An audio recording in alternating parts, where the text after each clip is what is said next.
Hi guys, welcome to another video. I'm gonna show you how Lili worked in Tekken 6 Bloodline Rebellion. It's just a console version of Tekken 6, just like Fated Retribution came after Tekken 7's arcade release. This version of Lili was her best version, if we don't count Vanilla Tekken 6, where she was even better. In Tekken 6 BR, she was even placed pretty high in tier lists, like around A tier. In Tekken 6 BR, she was balanced much better for competitive gameplay, with safe launchers and counter hit tools and great damage. She dealt more damage in Tekken 6 than she does in Tekken 7, partially because of her design and partially because of how Tekken 6 worked. Here are a couple of things to remember about Tekken 6. The health pool in Tekken 6 was 180 health points versus 170 health points in Tekken 7, but the scaling was better too. In Tekken 7, standing hits hit for 100% damage, while in Tekken 6, standing moves hit for 120% damage and for 100% on the ground. So everything in this game hurts more. Low parries did not yield full combos either, only mini combos without bound, while in Tekken 7 you get a screw combo. Take a move like Root of Evil that is so extremely annoying and chunky and damaging in Tekken 7. It would deal 27 damage in the open instead of 23, and 23 on a grounded opponent.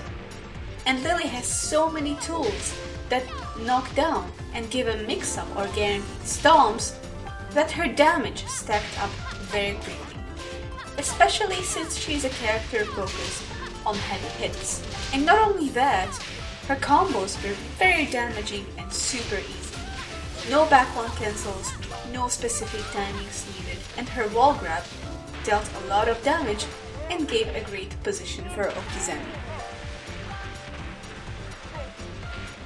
Let me explain to you something about Tekken 6 combo. It had the bounce system, so not every character automatically had better wall carry.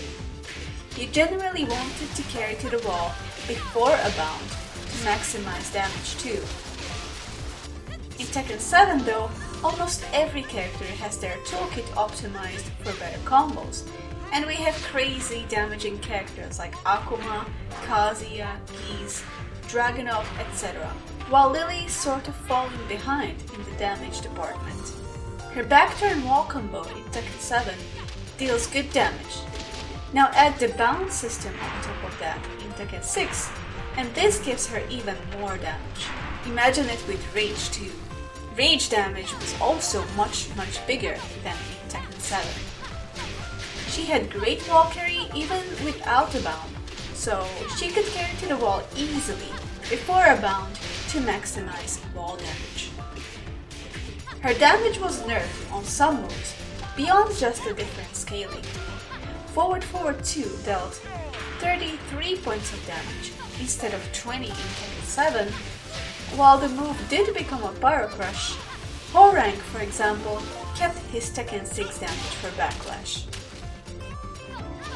Forward 3+4 dealt a lot more damage too. It deals 8, 20 and 20 damage in Tekken 7, but it deals 12, 24 and 28 in Tekken 6. On top of that, in Tekken 6 you could delay the last hit for 25 damage at 100% scaling, but in Tekken 7 it does 16 points of damage at 80% scaling. Backturn 1+2 hit for incredible 37 points of damage and was -4 on block compared to 20 damage and being -10 on block in Tekken 7. Then again, Sidestep 3 in Tekken 7 is better in damage because of the different knockdown. In Tekken 6, it hit for 20 damage. Not sure if anything was guaranteed, but she had Okizeme and back roll float combos at least. Let's talk about her Tekken 6 toolkit now. The one huge weakness she has in Tekken 6 is her tracking. She only has one homing move, forward 3. I cannot get rid of the feeling that the range of forward 3 is somewhat better than it is in Tekken 2 and Tekken 7. Same with the range of her down forward 1. Perhaps it is something about Unreal Engine in Tekken 7 and how hitboxes interact. I don't know. Her punishment in Tekken 6 is also worse than in Tekken 7. Forward 2-3 and 3-1, which are great punishers in Tekken 7, are not natural or normal hit in 6. And she does not have a wall standing 1-2 for a 13-frame wall standing punisher either. Still, she has a very damaging 10-frame punisher with 2-4. I mean, she can do 92 points of damage with this at the wall in Tekken 6. And she still has up forward 3 and down forward 2, which are great long-ranged launchers, and a knockdown wall standing 4, and a great wall standing 2. In Tekken 6, having a 14-frame launcher was rare. Chunky wall standing 13-frame punishers were rare too compared to Tekken 7 Season 3. So she had good punishment for Tekken 6 standards. She didn't have forward 2-3 and 3-1 for whiff punishment either, but again she had 2-4, jabs, hop kick, and most importantly, Korusuka forward 1-2. This was more than enough for a long-ranged whiff punisher. Korusuka forward 1-2 could not be cancelled into backturn stance. Almost none of her moves could be cancelled into stances, but it hit for 45 points of damage instead of 36, and the first hit sparked on counter hit, so you could kind of hit confirm the second hit on counter hit. And the second hit on its own didn't launch on counter hit, it gave a free hit.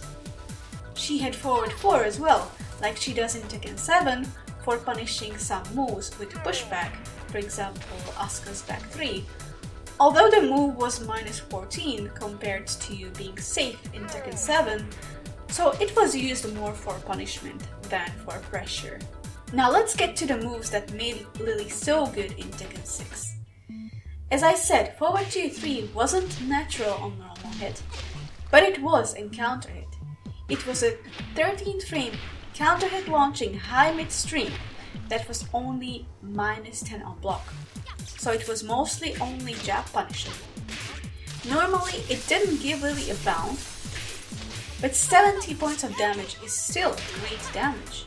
And you could bound at the wall. You could also poke with forward 2, which by the way tracks very well to her right side and is safe on block, and occasionally finish the stream for a counter hit launch, with the risk of it being only minus 10 on block. It didn't wall splat, but it made her neutral game much better, and her neutral game is lacking in Tekken 7. Wall Standing 1 was a 15 frame counter hit launcher that was only minus 4 on block. So it was a slow but annoying poke in the neutral from the down forward neutral version of Do Glide. Then she had back 1. While she didn't even have back 1-4, back 1 on its own was another good counter hit tool and sort of a defensive tool since it had good pushback on block. It knocked down the opponent for a knockdown that they could not backroll, and she got a guaranteed stomp, just like in the case of Alisa's wall running too. And we are getting better and better here. She had 3 safe mid normal hit launchers. Backdoor 1+2 was safe instead of being minus 10, and it dealt 37 points of damage instead of 25 in Tekken 7. Although she could enter backturn stance pretty much only manually, which happened often after a knockdown to mix up opponents, or after down forward 3+4, 3+4, and down forward 2+4. Then again, down forward 3+4 was a godlike Okizeme tool in a game where the bounce system gave you so many refloat juggles, and there are less refloat juggles in Tekken 7. So if the down forward 3+4 did not relaunch, She got some backturn pressure with this safe launcher. It did not kill momentum entirely either, as it was only -4 on block, as opposed to being -9 on block, where you are forced to hold back because you won't sidestep or avoid almost anything. Down forward 3+4 was also truly safe. In Tekken 7, you can duck jab, and she can jump over the duck jab, but in Tekken 6 it was absolutely safe, no mix-up on block. Combine this with her great combo damage in this game, and it becomes a very strong tool. The third safe launcher was forward 3. This is a poke that is unsafe if she doesn't cancel her do glide in Tekken 7. In Tekken 6 there is no do glide transition at all, but it's a launcher. She also had Kodosuku forward 2, a linear but safe counter hit launcher that gave massive damage at the wall. The opponent is stunned, just like during a counter hit down forward 2 from Kazuya. Lili is at +13. This means that at the wall she could connect 1+2 and it would hit them for full damage with 120% scaling into Lili's wall damage. She had a couple more launchers that weren't very useful, but they were there and they hurt.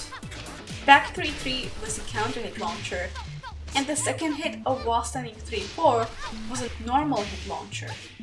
The second hit of up forward 4-3 was a counter hit launcher, although unsafe on block. But you can sidestep the second hit anyway in Tekken 7. Her back 1+2 was slower, -16 on block instead of -14, but it evaded a lot more, and it was a counter hit launcher. On top of that, she had her down back 4 snakeage. People complain about this move to this day because of its crushing properties, but it was faster in Tekken 6, 27 frames fast versus 30 frames fast in Tekken 7. Slowing it down was the right call from Namco, and these days almost every character has a snake edge with evasive properties. There were other minor differences too. Forward 4 was +3 on hit instead of 4, which is not a huge deal for Lili, and -13 on block instead of -12. This is a general change in Tekken 7. Many lows that were previously -13 are -12 in Tekken 7, or have been buffed in other ways. And low parries give full combos instead of small mini juggles. And anyway, as we said, way more characters have 13 free wall standing punishers in Tekken 7 compared to Tekken 6. Forward 3-4 was a great combo ender that gave Lili some okizami. She could float opponents with 3-2 for mini juggles.